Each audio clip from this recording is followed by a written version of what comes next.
So, got an email from a lady. I don't know her, but I guess she watched this video, Female Power and Potential, and she wrote me this long email, lots of details about her life and marriage. She's getting older. She's going into perimenopause. She's dealing with a little bit of discontent in her life. She's got kids. She's got a husband. He does a good job taking care of everyone. She's able to homeschool.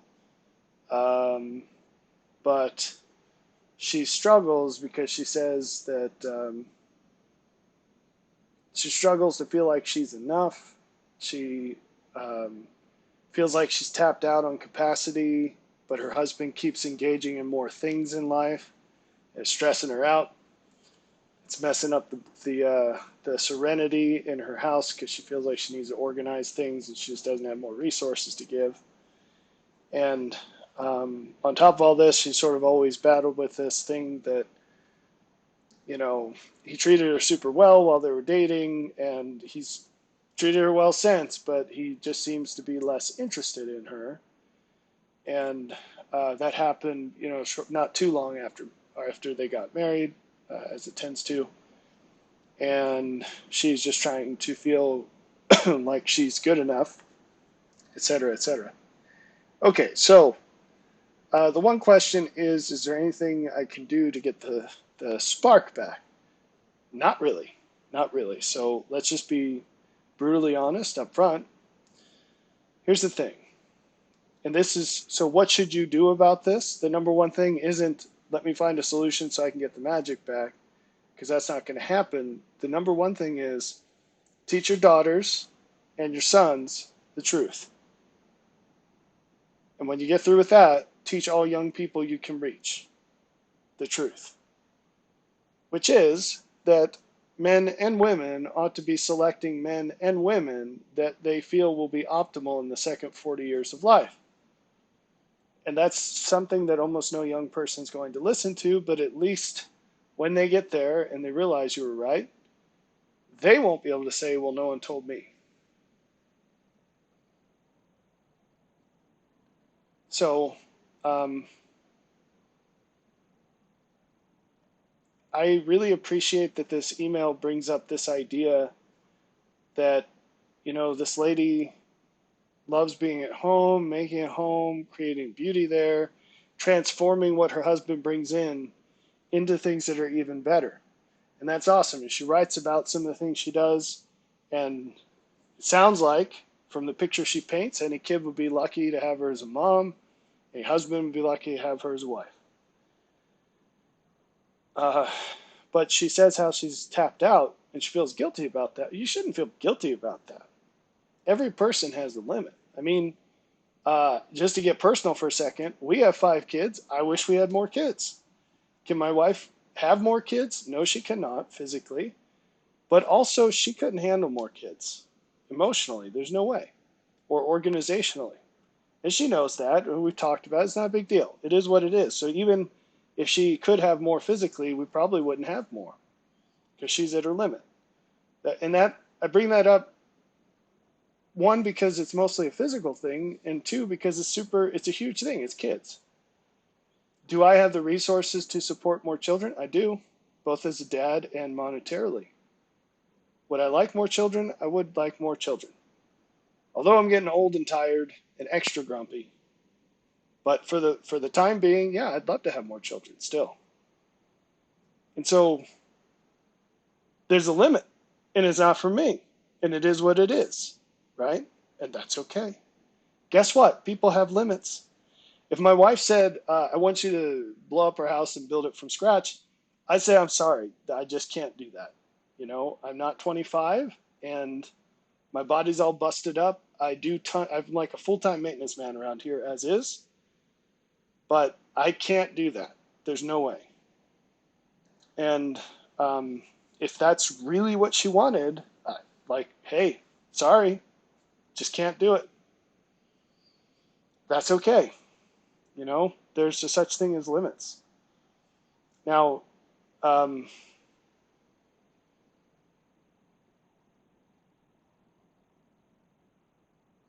Much more could be said about that, but I'm just going to move on. I just want to bookmark this as this is a situation where a guy's got more resources than a woman does. That happens sometimes. It happens a lot the other way around. And there are things that can be done in both situations. But there's not a problem with it. Okay, so let's get on to this. Well, I'm getting older now, and like I'd really like if he still felt about me the way he did when we were dating. This is a nugget that's great to teach young people. Ladies shouldn't go for the guy that inflates her ego the most. That's not the best guy. Because this is what happens. It has to happen this way. If you pick a guy like this is what's going to happen. The things he was optimizing on, you don't have anymore. You actually lost them quite quickly because even before you started visibly aging, he got to know the details. And she says this. She already knows this. This isn't my idea. She said he sees all I'm not.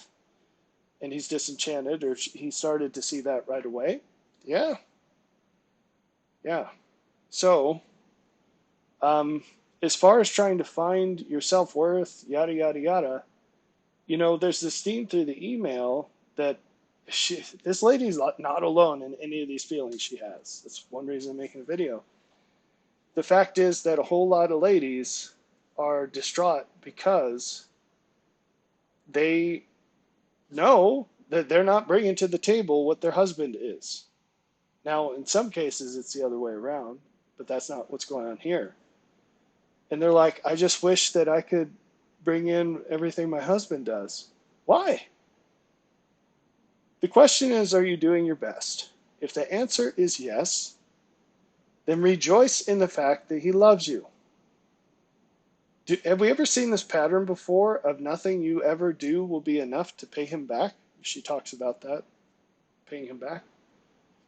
You're never going to pay back a guy who, top 5% of men who could afford a bunch of kids, afford for a wife to stay at home, afford to buy her all of her stuff to make her house into a home,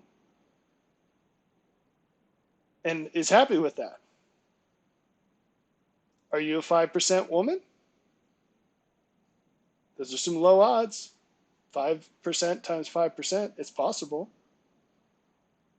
But even if you are, you're never going to be able to pay him back for that. That's like a kid trying to pay you back for being his mom or her mom. What could they ever do? Nothing. So, does that make your love any less? No. Makes you love even more. God loves us more than we can ever repay.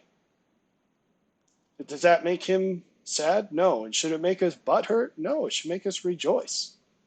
It should make us happy, not sad, not anxious and all weirded out in the head about it. No. Now, what about this, need to please, yada, yada kind of thing? Like I need to make people happy with me.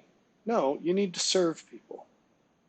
You need to serve people. The motive is completely different. Are you doing what you're doing because it's for the benefit of them?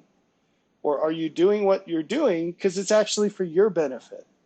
Because actually what you're angling for is for someone to like you.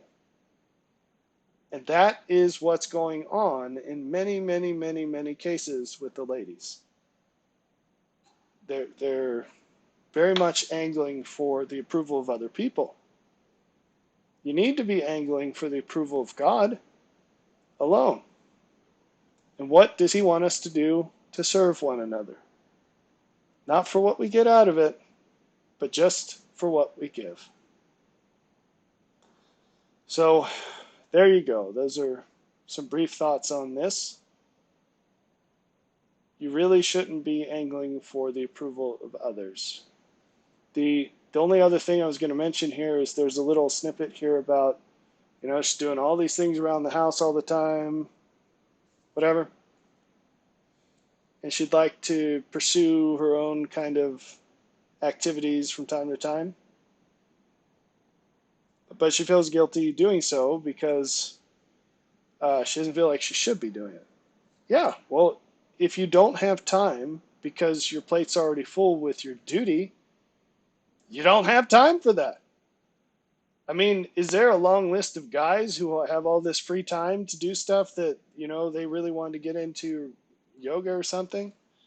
No, because their butts have to go out and work 40 plus hours a week. And then when they get home, they're so freaking exhausted that they just can't even do anything. Or they have this long list of broken stuff they have to fix and take so and so here and do this and do that.